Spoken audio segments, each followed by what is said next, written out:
Voltamos com o Ponto de Vista. Hoje eu recebo aqui no estúdio o advogado Elvio Bezerra. Nós estamos discutindo sobre uma questão racial. Gostaria de saber de você aí de casa se você acredita que ainda existe preconceito, principalmente em relação à questão do povo negro, se esse preconceito hoje ele é velado ou maquiado muitas vezes, ou se na sua opinião não existe mais, isso acabou e a gente está discutindo isso aqui só porque a gente quer debater, né, Elvio?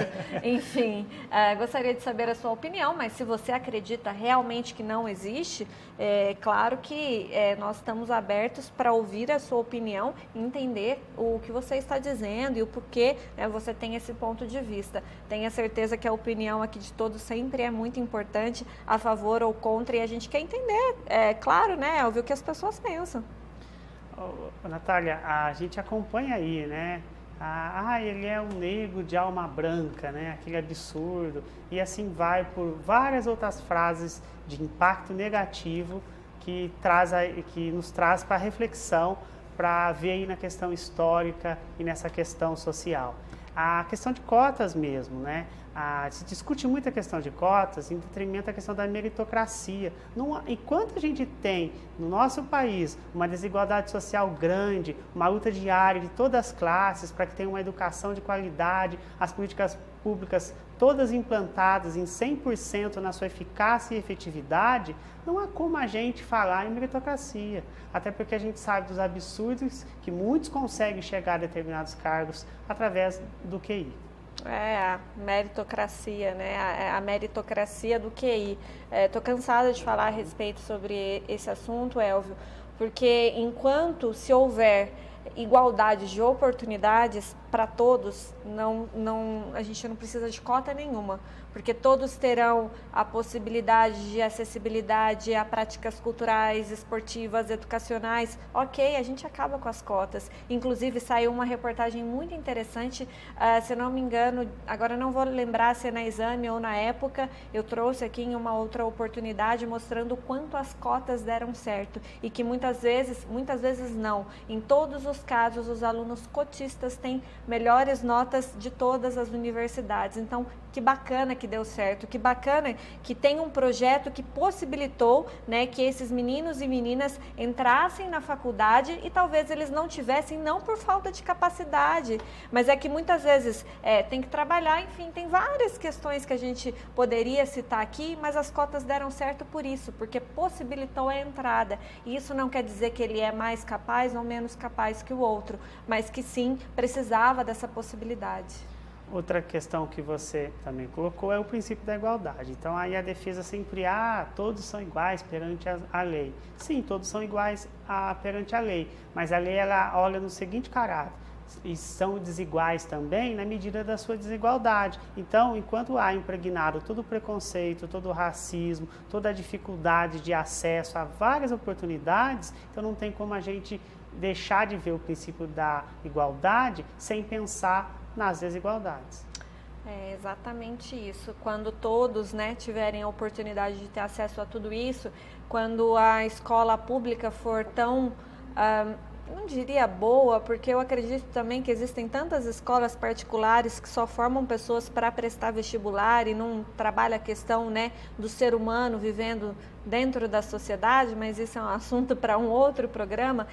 Enquanto as escolas públicas não tiverem, né, essa mesma equiparação que prepare os alunos da mesma maneira para prestar vestibular, enfim, para outras várias questões, eu continuo acreditando que a cota é sim uma saída.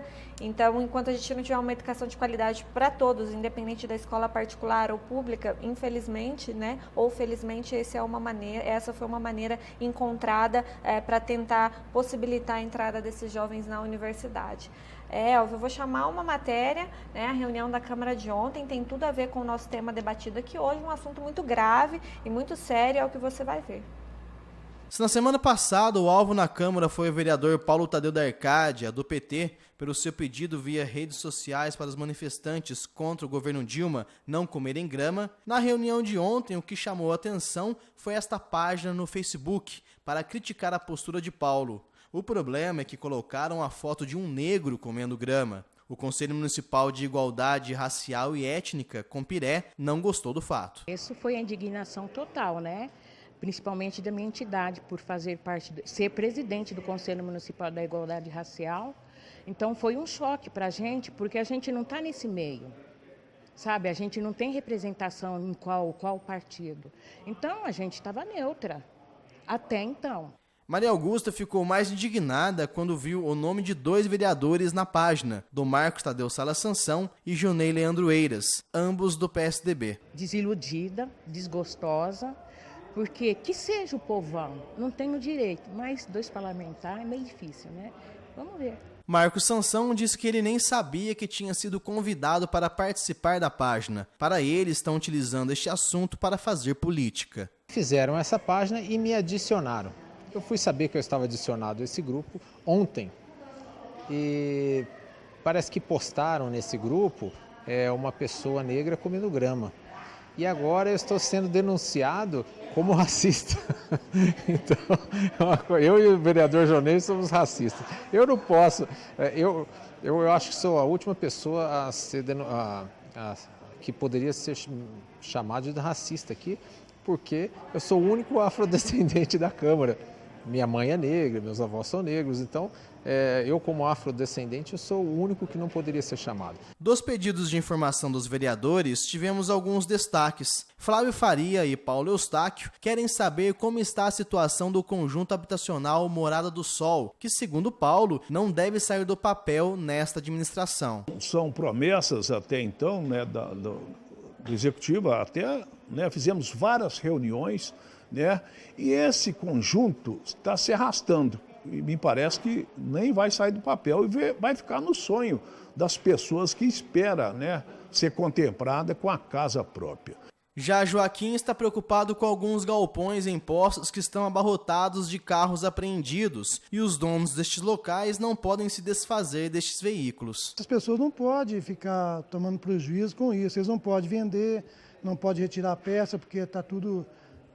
não pode fazer esse tipo de coisa, então eles me procuraram, eu fiz esse pedido de informação para ver se o município pode fazer alguma coisa junto aos órgãos competentes para ajudar esse pessoal. O aeroporto Embaixador Walter Moreira Salles é uma das preocupações de Jonei Eiras. Ele disse que a infraestrutura do local está péssima, necessitando de uma intervenção mais efetiva da prefeitura naquele espaço. O aeroporto está precisando de uma reforma geral no seu aspecto físico e na parte de estrutura de gramas, de locomoção para as pessoas ali dentro, porque inclusive até tem goteiras ali dentro, tem para-raios que está cortado, então fica muito vulnerável a situações que possam decorrer com coisas assim desgastantes para a população. Vamos lá, né? Que tema super complicado e delicado. Eu quero dizer o seguinte, primeiro que quem criou essa página, não posso nem falar o que eu penso a respeito, porque a gente está num horário que a gente não pode falar nada e a gente tem que ter muito cuidado com as nossas palavras aqui no programa, porque as pessoas estão nos assistindo e muitas vezes, né, crianças, adolescentes, enfim. Primeiro é um absurdo uma pessoa criar uma página como essa e colocar um homem negro comendo capim, e sendo que ali a gente vai pegar o Compiré, que foi no caso a pessoa representante do Compiré que falou, peraí, eu não tenho nada a ver com essa história, não sou filiada ao partido, enfim, por que nos colocaram dentro dessa história? Então nós temos uma ação de um vereador, né, que nós, inclusive foi citado aí na reportagem, que criou toda uma outra situação extremamente, já começou uma situação preconceituosa que se transformou numa situação mais preconceituosa ainda. O que a gente vai e que eu acho que a gente tem que refletir muito hoje é o seguinte, o que as nossas ações, né, podem se transformar, ação e reação. E aí nós vemos um grupo, né, no caso de pessoas negras sendo ofendidas e não fizeram nada. Então é esse cuidado que a gente pede tanto aqui no programa. Toma cuidado com o que você vai falar, com quem você vai atingir, porque muitas vezes você vai atingir várias pessoas inocentes.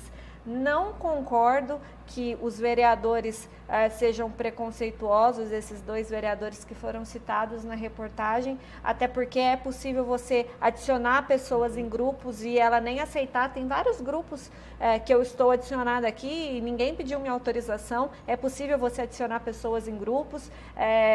ali não foi uma página que eles curtiram em si, porque existe o formato página e você vai lá curtir, aí sim seriam, entre aspas, culpados ou enfim. Mas nesse caso eu acredito que não. O que falar, né, Natália? Como diria a amiga Nani Pipo, um abraço aí para Nani Pipo, né? Eu pensei, só pensei. É bem por aí, não dá vontade de falar tanta coisa, mas a gente só pensa.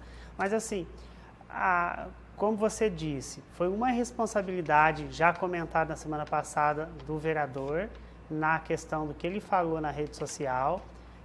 Houve a reunião da Câmara, ele se posicionou, colocou, não houve a desculpa que esperávamos, mas ele se posicionou e colocou a situação. Agora estamos do desdobro daquela situação com uma outra situação. E aí a gente se pergunta como temos usado as redes sociais. Eu acredito, eu faço as mesmas palavras da semana passada, o agente político tem que ter muito cuidado em participar e o que escrever, o que filtrar, até porque ele é representante de toda a população.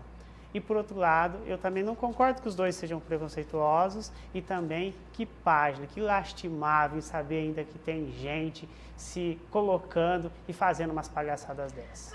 E outra coisa, acho que, na minha opinião também, chega desse assunto.